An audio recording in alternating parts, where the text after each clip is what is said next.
Habari yako. Uh, my name is Mike.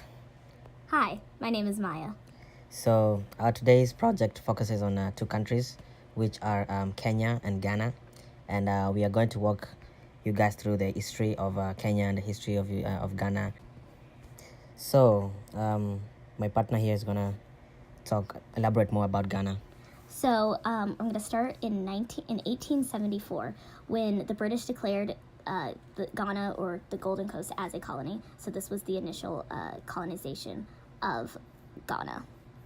And then about a little over 40 years later, their first election is actually the first legislative election for the council has taken place.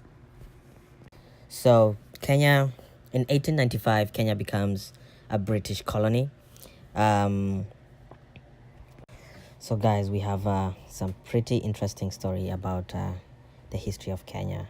So let me walk you guys through some of the events that happened between 1884 and 1995. So in 1900, there was a famous guy. His name was Koitalel Arap Samoei.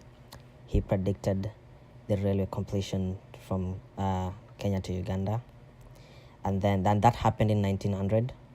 And then 1 year later, a man by the name George V became Kenya's new monarch. And then in 1903, the Kenya-Uganda railway was completed. It was the railway that was predicted by the guy by the name Koitalel Samoei. And then another funny story here is that in 1909, witchcraft was illegal in East Africa. That's also pretty interesting. Yeah. So in 1914, actually, Kenya became one of the British military bases for World War I. But what I'm not sure is whether some of the Kenyans participated during the war. And then immediately after that, so that's when some of the political parties were formed to fight against the struggle of independence. And that happened in 1920 when a group by the name Kikuyu Central Association that was started by a guy named Harry Thuku. He formed the group as a liberation and to unify the country in the fight of independence. So in 1944, the real struggle begins. Harry Thuku forms another group by the name Kenyan African Study Union, later which the late Jomo Kenyatta becomes the new president of the party. And then that's when, and that happened in 1947. And then 1952, that's when a group by the name Mau Mau begins. And that's actually the group that helped during the fight for independence. So in 1953, Jomo Kenyatta is jailed. And then two political parties, there was a coalition government that was formed, and that was KANU and KADU. So yeah, in 1962, KANU and KADU, which KANU in full means Kenya African National Union, and KADU means Kenya African Democratic Union. They formed a coalition government, and then the Mau Mau uprising ended in that year. And then in 1963, Kenya gains independence, and in 1964, Kenya becomes a republic. So after Kenya gains independence, Jomo Kenyatta becomes the first president of Kenya, and then he went on until 1978. That's when he died, and then his deputy president, Daniel Arap Moi, becomes the new president of Kenya in 1978. So I'm going to talk about Ghana a little bit more. So as I said, in 1874, the British declared it a colony, and in 1925, they had their first legislative council elections. In 1957, March of it at least, Ghana became independent from Britain, which is around the same time, a little bit earlier than Kenya, and similar to around the same time of a lot of other African countries at the time. After it became its own, when it became an independent, Kwame Nkrumah became the prime minister, and 3 years later, in 1960, when Ghana became officially a republic, Nkrumah was the country's first elected president. In 1964, Nkrumah says that there will be no other political parties apart from the CPP, which stands for the Convention of People's Party.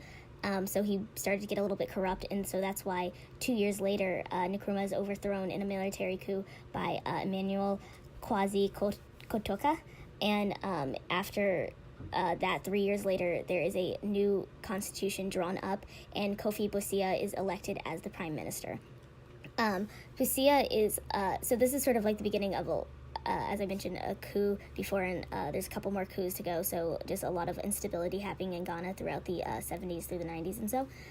So in 1972, Busia is overthrown by Colonel Ignatius Kudo Achimapong in a military coup, as I mentioned before, and then in 1978, he actually the colonel actually resigns and makes General Frederick Akufo the new reigner of the country. And after another coup in 1979, Akufo is overthrown by Flight Lieutenant Jerry Rawlings, and Achimapong, who's the original colonel from the coup who overthrew Busia, and Akufo, who had just gotten overthrown, are tried and executed in charges of corruption. So just a lot of corruption actually happening in the country itself. And so in 1979, Dr. Hilla Limon is elected as president of Ghana. And believe it or not, Limon just 2 years later, in 1981, was overthrown again by Rawlings, by a military coup by Rawlings, who had originally overthrown Achimapong and Akufo, whose names I just keep on choosing to pronounce. This was there was an economic stagnation and a weak government in general, so that's why the coup happened for this one. So Rawlings decides to implement more conservative policies in 1983, and then it's sort of it's coup-less for a little bit, and then there's a new constitution. The referendum approves a new constitution for a multi-party system. So as you remember, the first president had Nkrumah had made that there would be no other political party, so this was actually very good to have a multi-party system. And in 1992, Rawlings is actually elected the president of Ghana. And this is sort of like this is in 1994, when there's 1,000 Ghanans killed and about 150,000 displaced in the northern region between the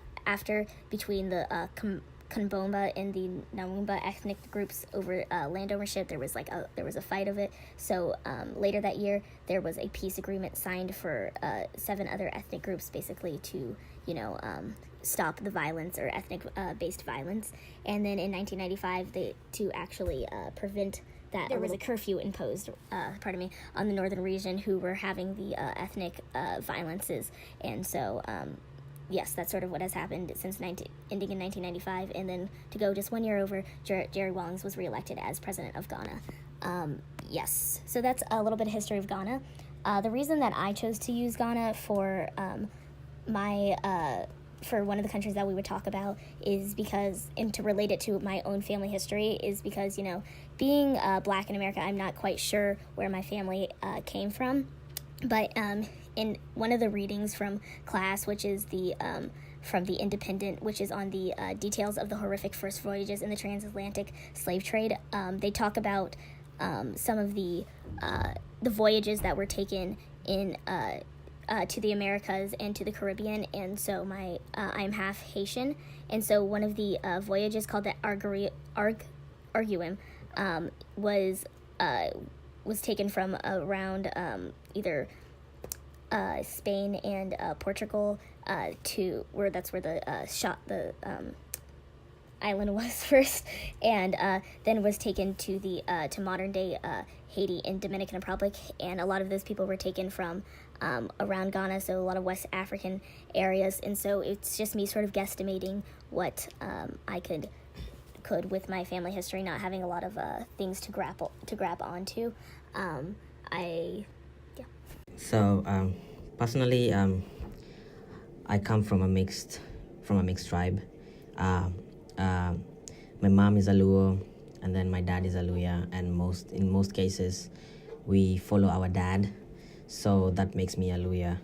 So we don't really have like a solid, because like no one is sure where the Luos came from, so there are like a lot of things said about the origins of the Luyas. Some saying that they came from Egypt, some saying that they came from West Africa alongside other Bantus.